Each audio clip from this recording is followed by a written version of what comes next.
Good afternoon and welcome to the Cybersecurity Studio. I'm your host, John Dittmer. Today is Sunday, May 10th, 2020. Here in the United States, it's Mother's Day, and happy Mother's Day to all mothers of all kinds. Hope you have a great and enjoyable day. Now, today I want to talk about protecting your information, especially the sensitive or restricted types, while you're working from home.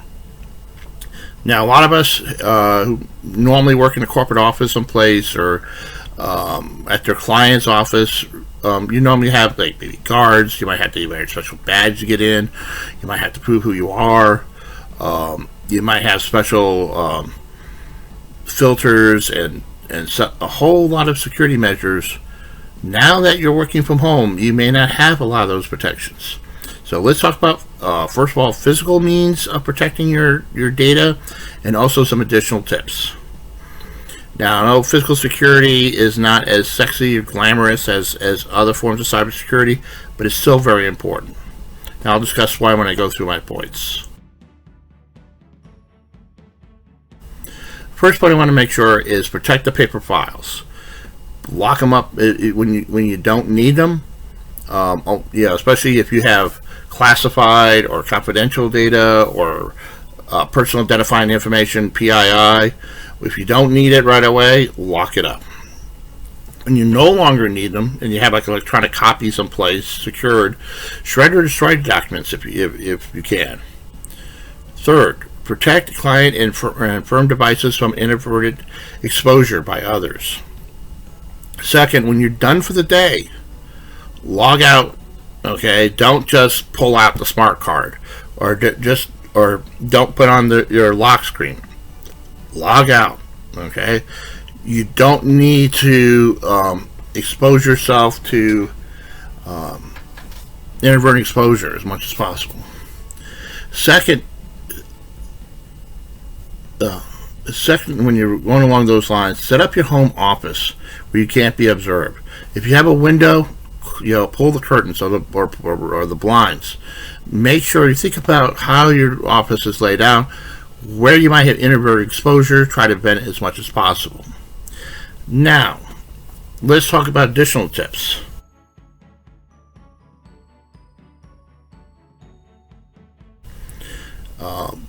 Use your VPN and encrypt your emails as much as possible. For those who don't know what a VPN is, it's a virtual private network. Essentially, it's sometimes referred to as an encrypted tunnel from your computer to your company's servers. Especially if you're working from home and you're telecommuting, it's essentially it provides a level of protection and encrypts your message traffic back and forth between your laptop and your company servers. Okay. Also, another means of encryption is referred to as a virtual environment. A good commercial example is Citrix. A lot of people, what they do, especially if they're working for government clients, what they might do is that you log into a laptop and then you use Citrix to present you to give you a virtual environment, so you're essentially like working at the office, especially at your client's office and so on. So it's a very secure means. Just that when you're done for the day, make sure you log out of there and you log out of your laptop. Next, ensure your Wi-Fi router has a strong password and update the firmware as much as possible. Third, remove unneeded browser extensions. Fourth, have a home contingency plan to protect your data.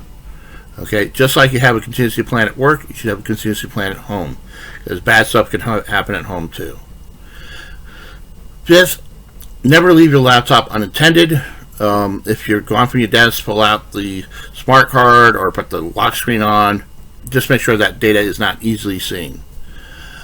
Six, only use your company or your client provided computers and devices. Try to use your own personal laptop as little as possible.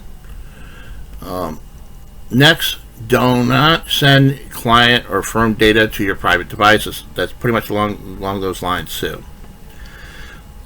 Also, turn off unneeded network capabilities, for example, Bluetooth. There's a lot of laptops that have Bluetooth on them, and if they're left inadvertently on, the minimum that Bluetooth can go out is at least 10 meters or 33 feet. Some cases they can go out to 100 meters, which is about 330 feet. So you can easily see if somebody could easily pick up that Bluetooth signal down the street. You may not even see, you might not be aware of it. You might not even see that person. They could be in another house or in a car on the street or something like that. Next, keep an eye out for phishing emails, fake websites, or other scams. A pretty good recent example is that there's a lot of people who have their Facebook accounts hacked into, and they're going through the Facebook connections and all their friends, and what they'll do is they'll send messages to the friends, say, hey, I think you're in this video, and you're supposed to click, and then your friends are supposed to click the link, which might spread malware or steal personal data from their computers. So keep an eye out for that. Next, protect your PII, as I said, personal information, identifiable information, HIPAA, or other restricted personal data. Remember, especially if you're working in the commercial or government clients, you're protecting their information. They trust you. You're obligated to protect it. Okay, that's all my points for today. Have a safe and great day. And if you want to support my efforts, please hit the like button if you're on YouTube, or you can go to the Patreon site and become a patron. You can be just like $1 a month. I'd appreciate it. I'd give you a shout out and put some extra videos on there. The URL for the link is right there. And you have a safe and great day, and I'll see you later.